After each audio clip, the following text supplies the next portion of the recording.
And once again, we have gathered round the microphones with our 4 favourite facts from the last 7 days, and in no particular order, here we go. Starting with you, Anna. My fact this week is that P.T. Barnum once tried to buy William Shakespeare's birthplace and transport it to America. Would that technically have made Shakespeare American if his house where he was born was moved to America? Yeah, yes. I think that's how citizenship works. Cool. Would have been ideal for him. He could have worked in America. The dream.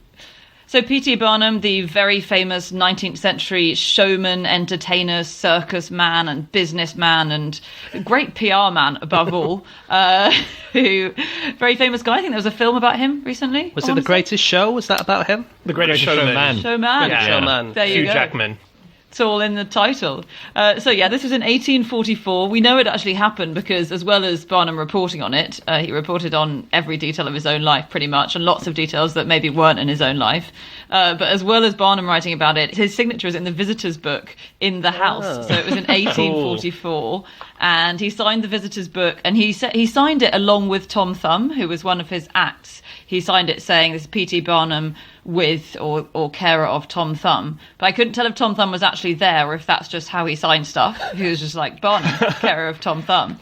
And yeah, he visited and he thought it was pretty great. And as he wrote later, I obtained through a friend the refusal of the house, i.e. like a friend said he had dibs on the house. And I planned to take it in lots of boxes to New York, but the project leaked out and British pride was touched, so several English gentlemen interfered and purchased the premises for the Shakespeare Association instead. Wow. So, sadly, his plan was thwarted. But actually, these English gentlemen who interfered, they had been planning to interfere for quite a long time. They had gotten together a group that was always going to buy this house, and they put the wheels in motion in 1835, but they'd just been really procrastinating and not really doing anything, and it was only when Barnum came along, and actually a few other Americans who thought they were going to buy this, that they went, oh shit, we better get our asses in gear and we better buy this house. Yeah. And one of the people who was involved was Dickens. Yeah. Wow. And in the end, they started putting on all these kind of shows to get money together. And Dickens was part of those shows and put on like Shakespeare plays to try and fundraise. Wow. Yeah, he did. He played Justice Shallow in The Merry Wives of Windsor, I think. And then they also made this, what appears to be a kind of mash-up called This House to Be Sold. Great name. And it was a new play, but it featured lots of kind of Shakespeare characters along the way. It sounds amazing. It hasn't, Written partially by Dickens. No, written by Ben Elton. Ben Elton, yes. So Barnum was insane. The things he did, we've mentioned him a couple of times before. We mentioned one of his first claims to fame was this lady, Joyce Heth, who was a very elderly African-American woman who he claimed was 161 years old and had been George Washington's nursemaid. Wow. He also said that at one point she... when that ruse was being sort of uncovered and exposed, he then said that she was an automaton, and that she was, he sold her as an automaton and said that she was being manipulated by a ventriloquist for the sound, and if you look close, you could see the cogs and so on. Oh. Anyway, Joyce Heth died, and doctors examined her and said, "Yep, this is an elderly woman, but not a 161-year-old woman." And Barnum wrote in his autobiography about it. He said, "The doctors disagreed, and this dark subject will probably always continue to be shrouded in mystery." There's an interesting bit in this book about Joyce Heth. So we should say one of the reasons we're talking about this is there's this new book out, which is quite a big deal, Barnum, An American Life. It's the latest Barnum biography. But he says that one thing that P.T. Barnum did quite well was sort of play with his audience, half acknowledging that a lot of his things were a ruse. So, for instance, with Joyce Heth, he'd claim, she's 161, and then he'd be like, or is she, guys? Is this a big old trick? Why don't you come and see and judge for yourself? It was a strange tightrope he walked. I was looking at some of the less exploitative acts in his circus. So when you went, as well as these people, you could see glass blowers they had there. Cool. They had a guy called the Lightning Calculator.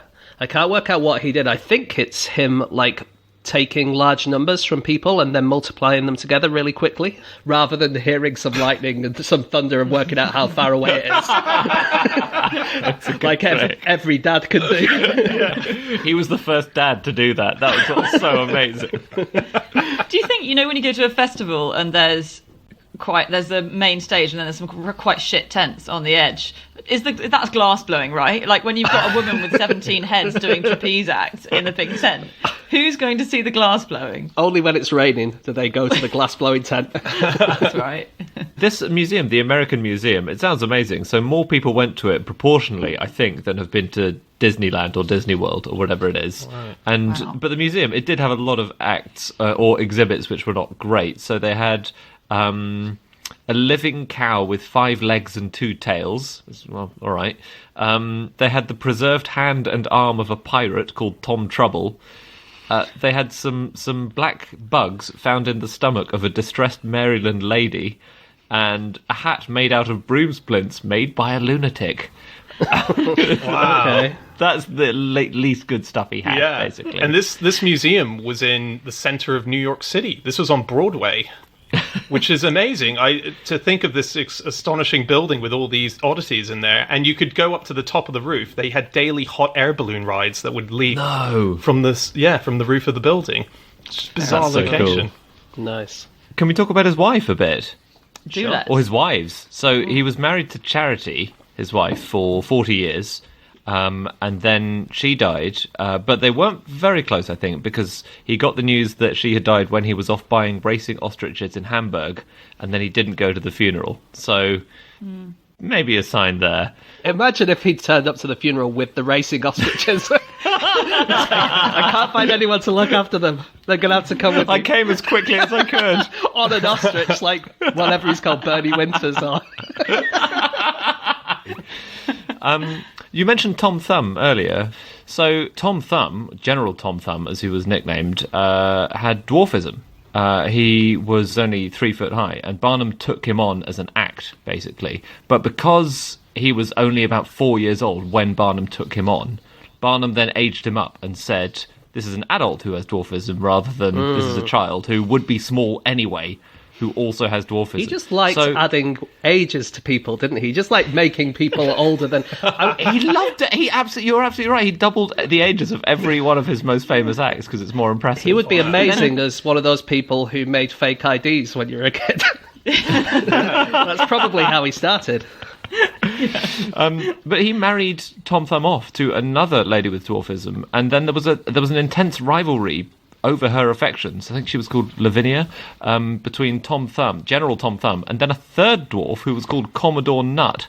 I think Barnum set up this love rivalry between the three of them. Oh. Amazing, these people all came from military backgrounds. Yeah. Yeah.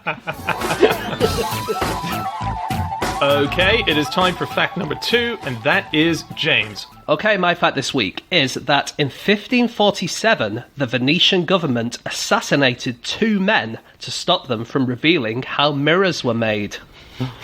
So good. Yeah. Well, I read this on a website called longreads.com, an article called The Ugly History of Beautiful Things, and it's all about mirrors. And they mostly used as a source a book called The Mirror, A History by Sabine Melchior Bonnet, or Bonnet. And this is all about the fact that mirrors were made in Venice for hundreds and hundreds of years, and no one else around the world knew how to make them. So Venice had a complete monopoly on them. In fact, even in Venice, it was just this one island called Murano, where all the glassmakers lived and all the mirrors were made, and they were extremely expensive. If you wanted to buy one in England, for instance, Henry VIII bought one, the cost of one Venetian mirror was about the same as buying a large naval ship. That's how much one mirror would cost. Wow. It was incredible. They basically completely cornered the market, but everyone else wanted to know how to make these mirrors so they wouldn't have to pay such massive amounts. And then in 1547, 2 Venetian workers moved to Germany to try and sell their wares over there, and the Venetian government were having absolutely none of it and sent some assassins out to try and kill them, and they did kill them. God. And they did kill them. They did. Yeah, they from what I read on that article as well, the stuff that they would do to these people if they attempted to leave the island. So if you went off the island, they would hold your family hostage on the island to make sure that you came back. I They know. just didn't want you giving out those secrets. It's Yeah. unbelievable. The Mirror Island, it's amazing. Never heard of it. It was policy, basically, wasn't it? Venetian policy, and it lasted for hundreds of years, like you say. So there was, even in 1665, this rule still existed that if you took the secrets away with you, then the government could track you down and kill you. And there was this huge diplomatic incident in 1665 because the French were gagging for mirrors and for the technology to make mirrors. And so the French ambassador was sent to Venice and told, you've got to get some of those Murano workers back with you. And so he sort of bribed a few of them and said, I'll give you shed loads of money, come with me. They went back to Paris, and it was awful for them because they were working in these Paris factories. They still, because they wanted to keep the secrets, they wouldn't let any of the French workers see them work. So it was kind of pointless because the French weren't able to find out their secrets. And they just kept having nervous breakdowns because Venice kept sending threatening messages in various ways to them saying, we're going to get you, we're going to kill you, you better come back now. And they sent sort of fake messages from their wives saying, you must come home now. And then the French responded by sort of abducting their wives and bringing them to Paris in the hope that persuaded them to stay. If I was the French government, I would send a mirror right from the Mirror Island, but I would write on the frame of the mirror, "This guy's dead if we ever get him." All right. You know, That's a great idea. menacing. Oh my So God. good. Yeah. You would have been an excellent Renaissance diplomat. Thank you. Yeah, and in the end, the French did get it, didn't they? Get all the They did? technology, and they built the Hall of Mirrors in Versailles, which They did? was a big Wow. fuck you to Venice. Wow, as an opening move, a whole hall. That's yeah. awesome. And it did collapse the Venetian industry, didn't it? So it kind of went to show that hundreds of years of obsessive secrecy was totally worth it. Because as soon as the secret got out, the industry died. Yeah. Yeah, it was kind of, if you're a Venetian mirror maker, you kind of had some good bits and some bad bits. So the good bits were that you were really important in society. So you're one of the few people in Venice that was allowed to have a sword at all times.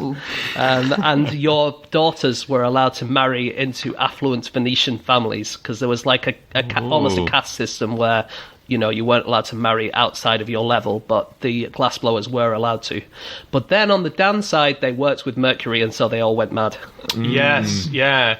Yeah, there was a contemporary account from 1713 by a guy called Ramazzini who said that the curse of having to work with Mercury and the insanity that came off it, but having to look at yourself as you were going insane in these mirrors, watching the madness take you over is, yeah. So even if your daughter brings home her affluent new husband, you think he's a pickle because you've gone mad because of the Mercury.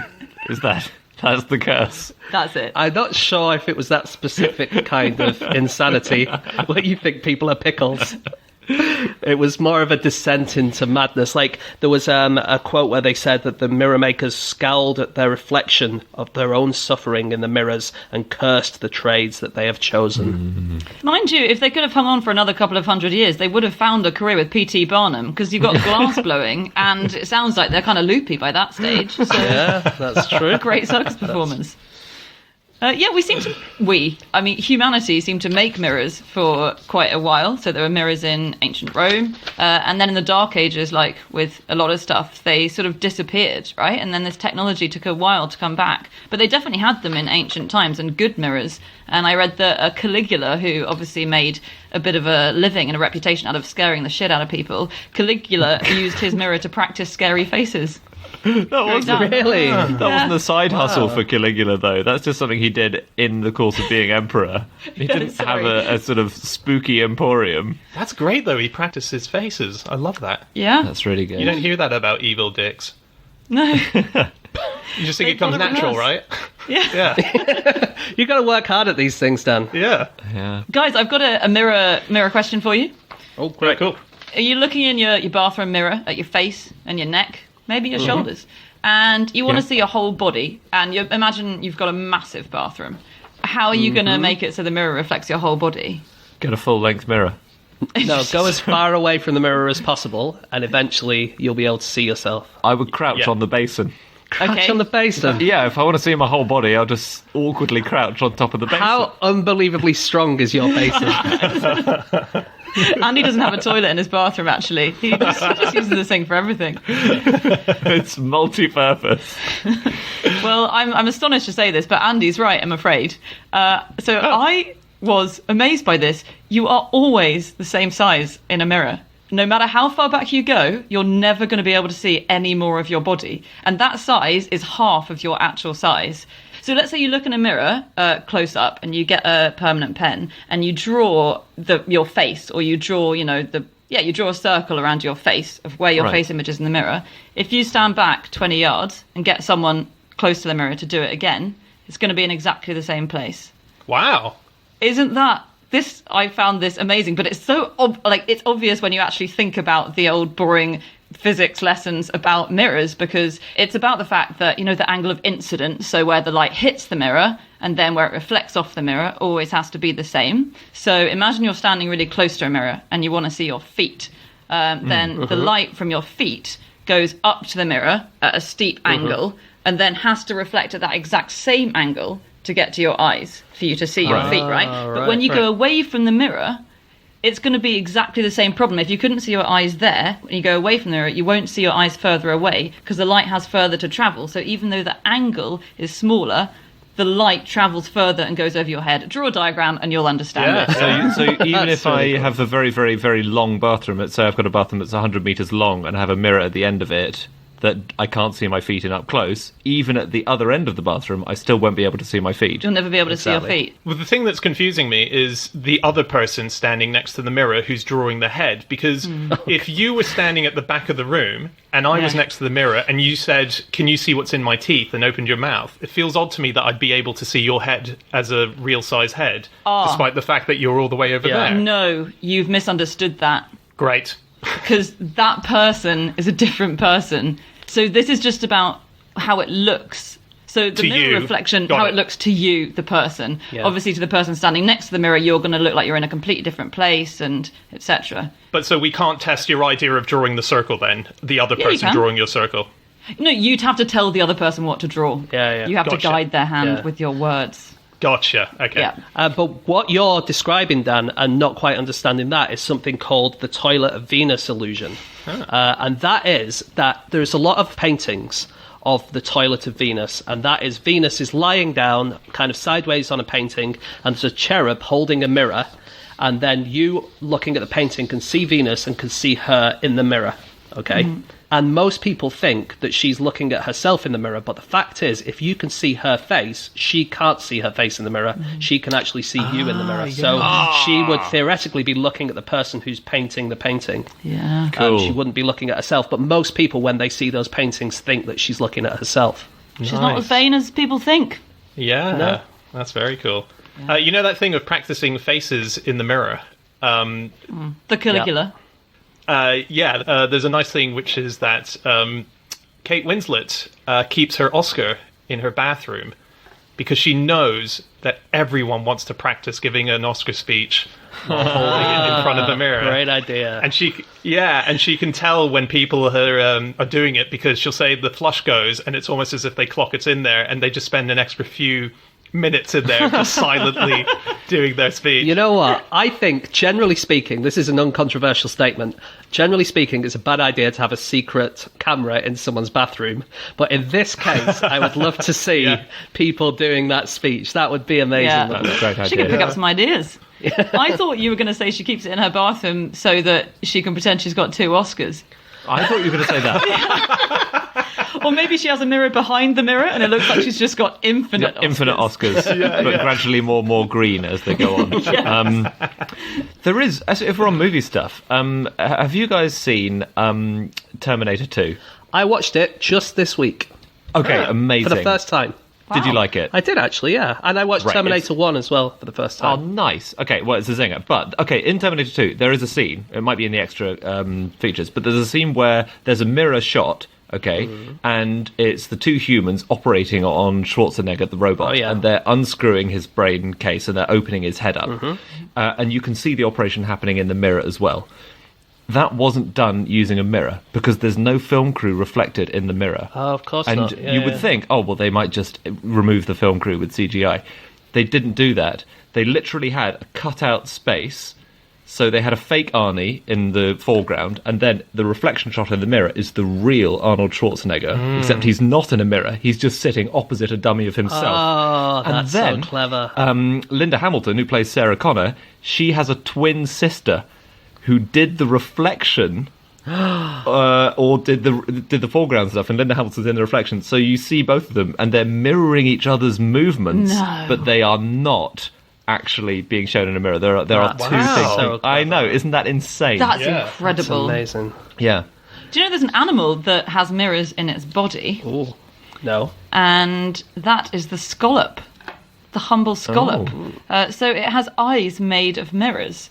Scallops have about 200 eyes each, and rather than having a lens like we have to focus the light as it comes in, they have what most telescopes have now to focus the light, which is a mirror. So the light hits a mirror that's curved, and then obviously it like bends and focuses. So this means that their retina is actually on the ceiling of their eyes. So with us, our retina is behind our lens, so the light hits our lens and then is focused on our retina, which is just behind it. With them, it hits these mirrors, which are their eyes, and then bounces up onto the ceiling of their eyes, which is the retina. Isn't that cool? That's really cool. If you were to get, let's say, 20,000 scallops and remove all of their eyes and then paste it on a piece of cardboard, would you be able to make a mirror that's usable? It's a bit of a fucked up mirror, isn't it?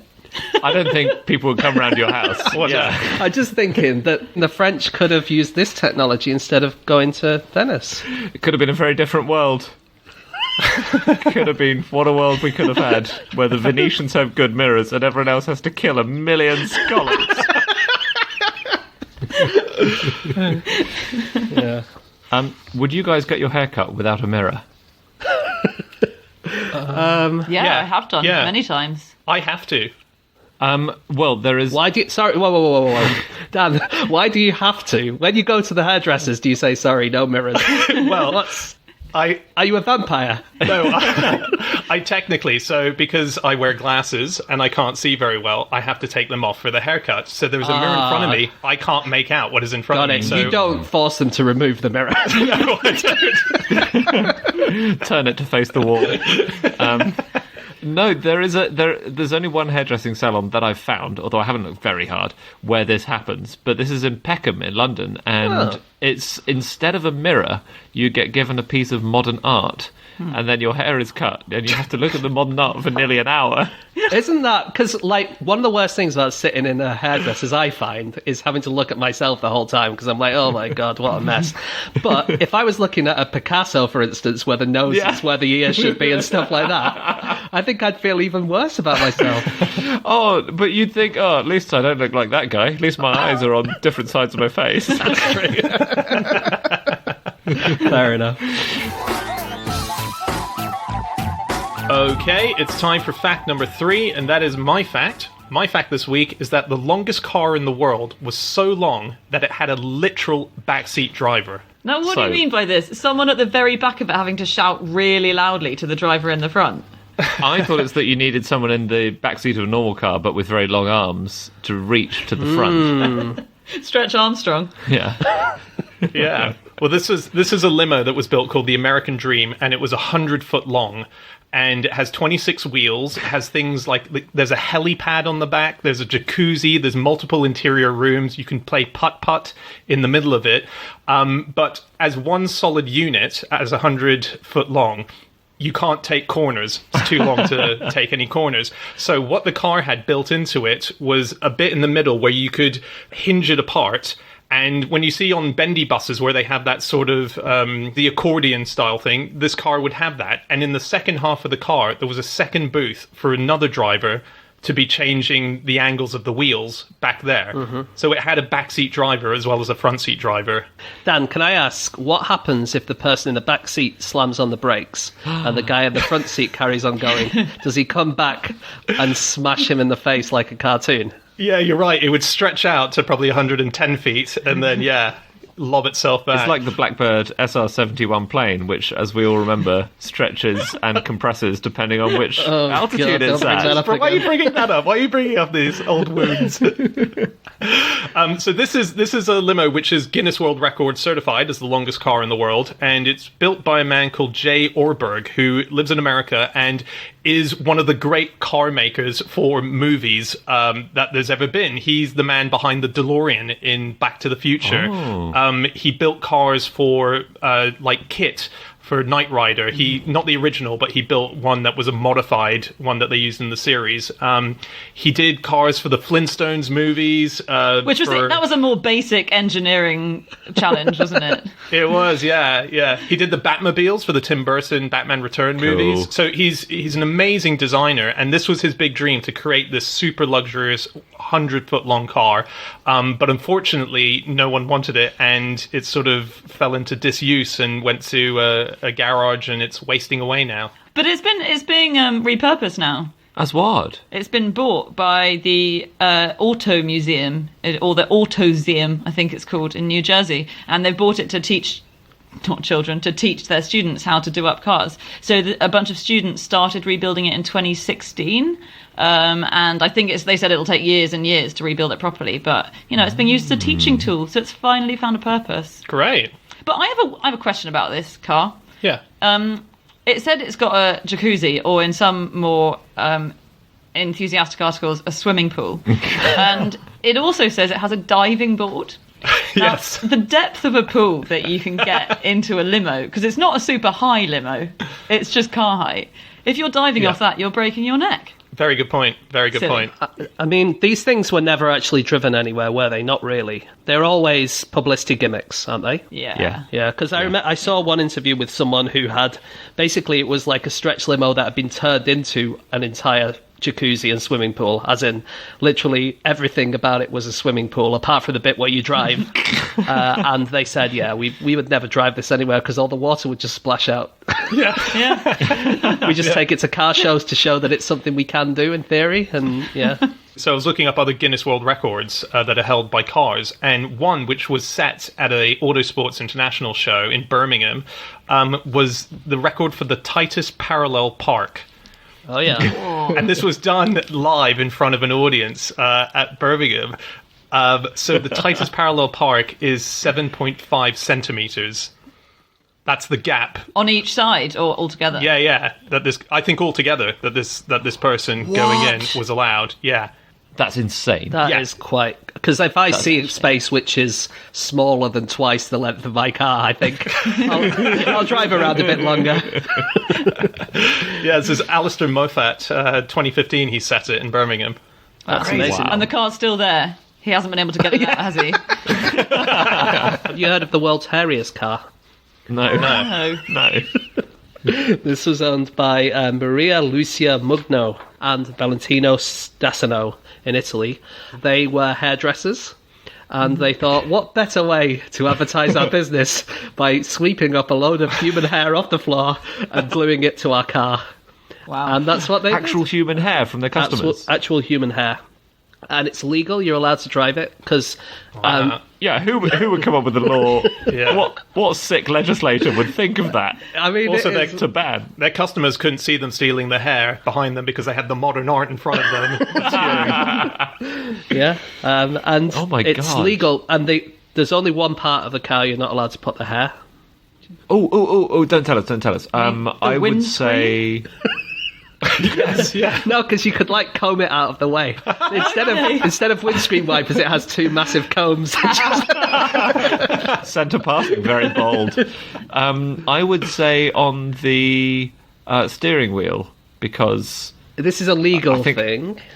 yeah, but I think a hairy steering wheel would be a hazard to other road users. I don't think Okay. so. I would say Okay. you could just have a hairy steering wheel and the rest of your car's normal, and that would be fine, wouldn't it? Yeah. Hairy gear stick. That's a horrible euphemism for something. I'd say the accelerator pedal, because the hairs might get caught underneath somehow, tie up, and then you can't lift it back up. Such a good answer. The answer is engine, because if you put it on the engine, it might set on fire. Okay, Makes better answer. Yeah. So you're saying it's allowed to put a moustache on your brake pedal if you want to? In Italy. What about the number plate? I thought it was illegal to conceal your number plate. You know what? When I asked this question, I didn't think you were all going to come up with a million great answers. Well, let's be honest. Almost every part of a car is a terrible place to put hair. Yeah. But no, you can get inventive with that, because if you have grey hair, you can spell out the words and numbers and letters just with different colour hair. That's very easy to do. Really good point. Yeah, do you know what, Dan? I think if your car is covered in hair, no one needs your number plate. Police are putting out a call for it.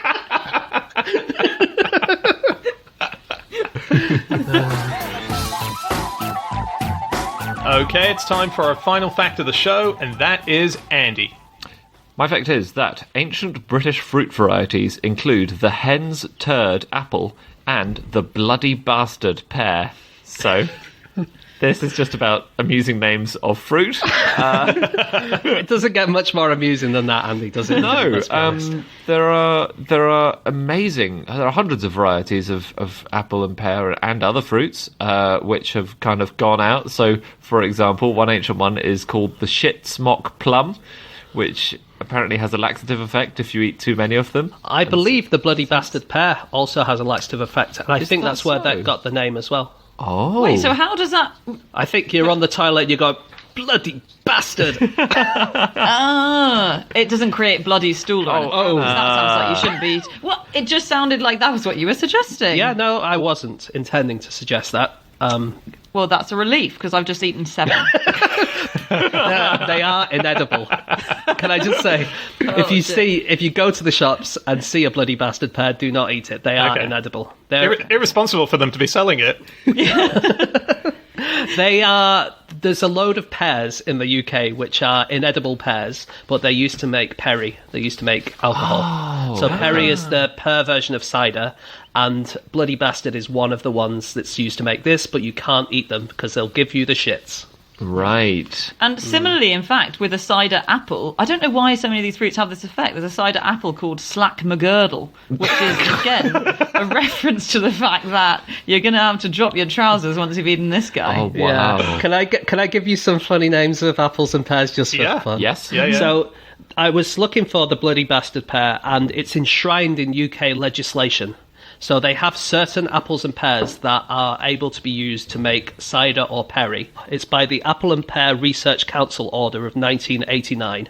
Mm-hmm. And there's a big long list of them. And the apples include Ball's Bittersweet, Bloody Turk, Crummy Norman, and as Anna says, Slack My Girdle. Yeah. And perry pears include Bastard Sack, Clipper Dick, Golden Balls, Hairy Knob, and Margaret.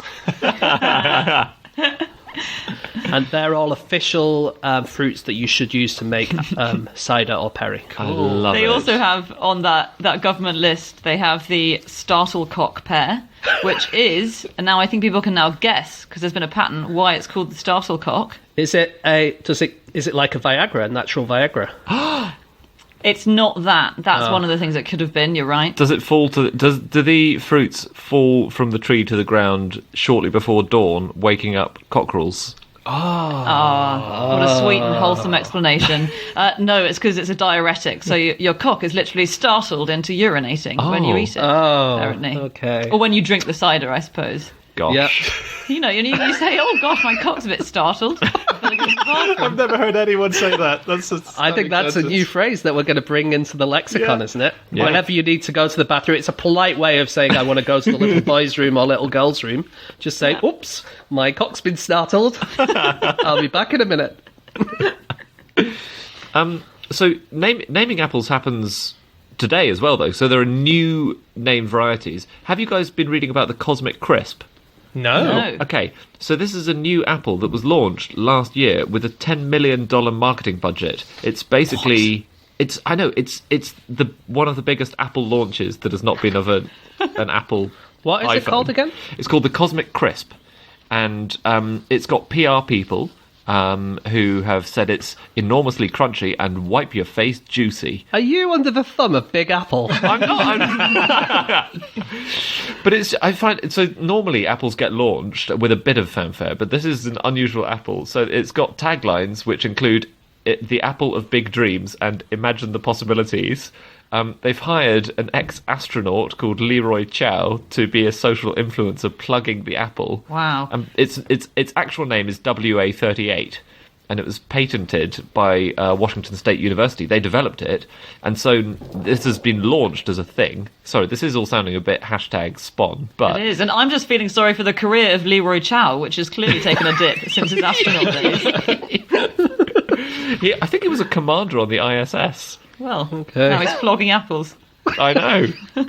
But anyway, because you can patent an apple, every time someone buys one of these, a bit of the money goes to Washington State University because they were the people who crossbred it. Wow. Yeah, it's a really Weird. controversial thing, isn't it? Being able to patent fruits and seeds Yeah. and stuff. And some people think it's really important because then you get more varieties, which helps, feed people. But then other people think, well, how can you patent an apple?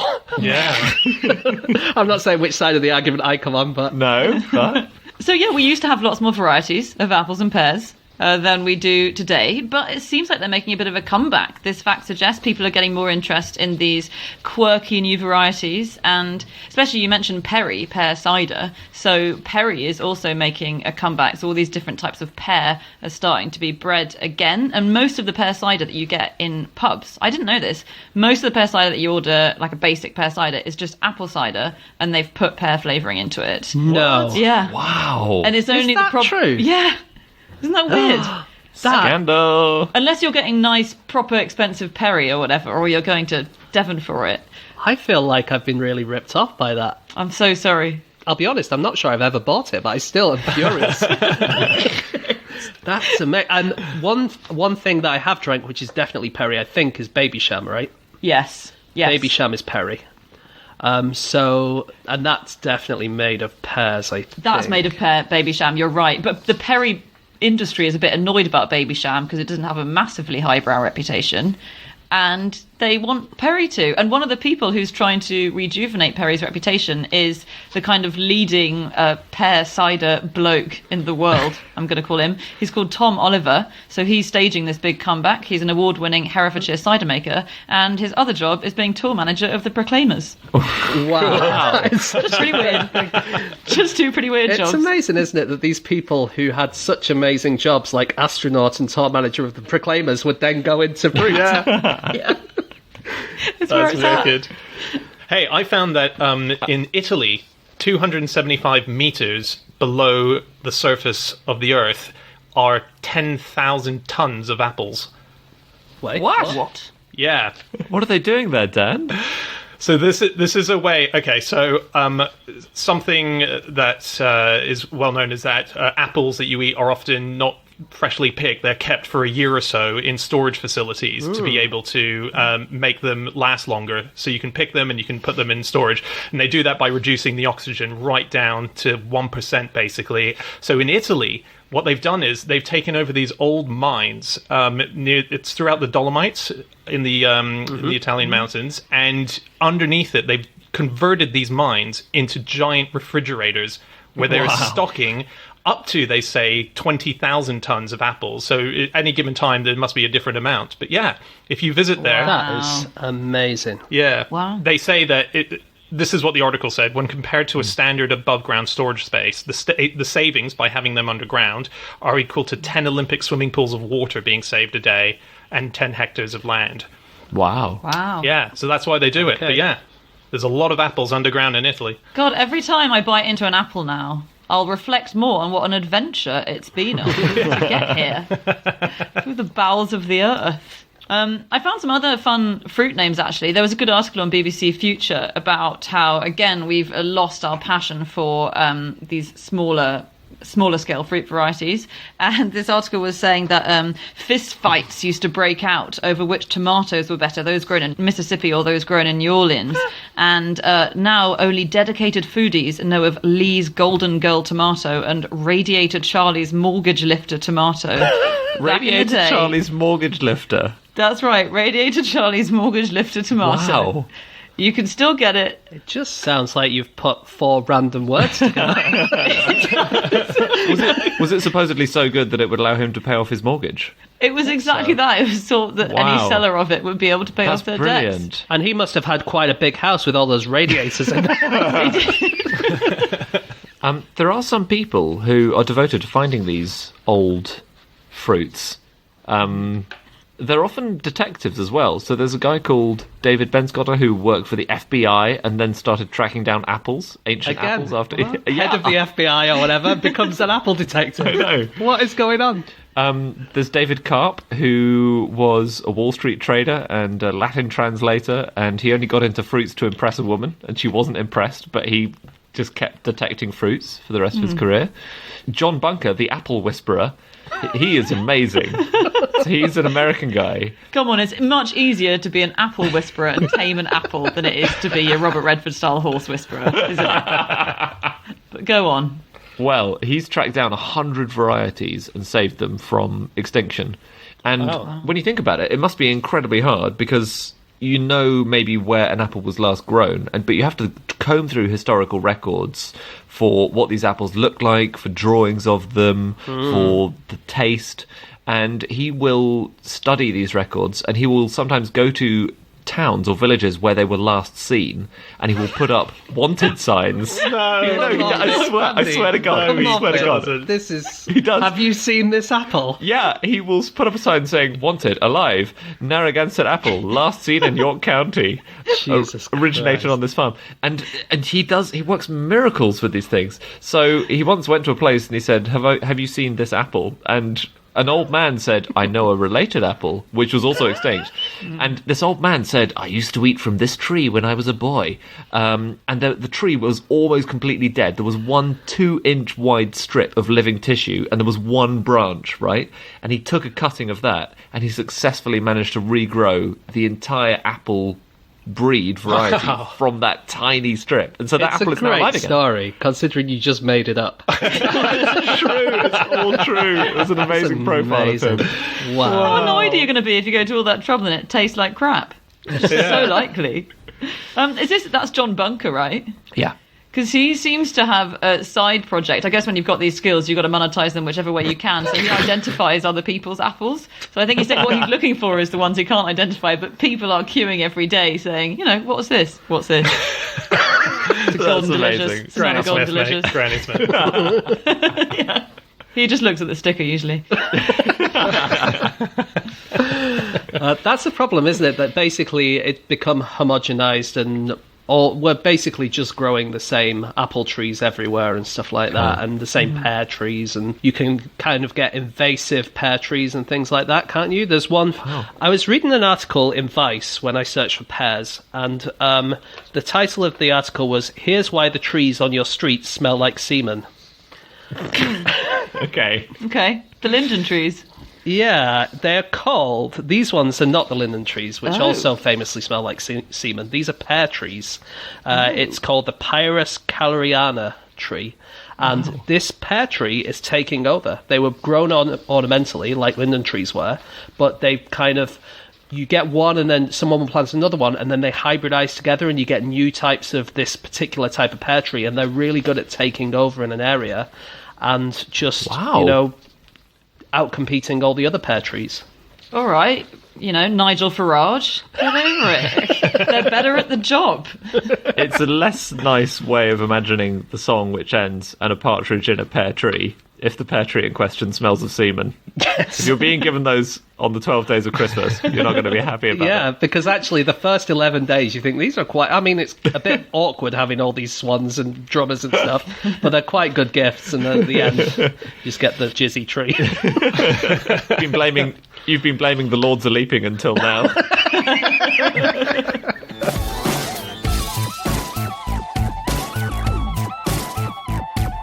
Okay, that's it. That is all of our facts. Thank you so much for listening. If you'd like to get in contact with any of us about the things that we have said over the course of this podcast, we can be found on our Twitter accounts. I'm on @Schreiberland, James, At James Harkin. Andy, At Andrew Hunter M. and Ptaszynski. You can email podcast@qi.com. Yep, you can go to our group account, which is at No Such Thing, or our website, nosuchthingasafish.com. We have links to all of our episodes up there, as well as lots of bits of merchandise that are now available for purchase. We will be back again next week. In the meantime, stay safe, guys. Hope you're doing well, hope everyone's healthy, and hope you're staying sane. And thanks for listening to us throughout this period. And we'll be back again next week with another episode. We'll see you then. Goodbye.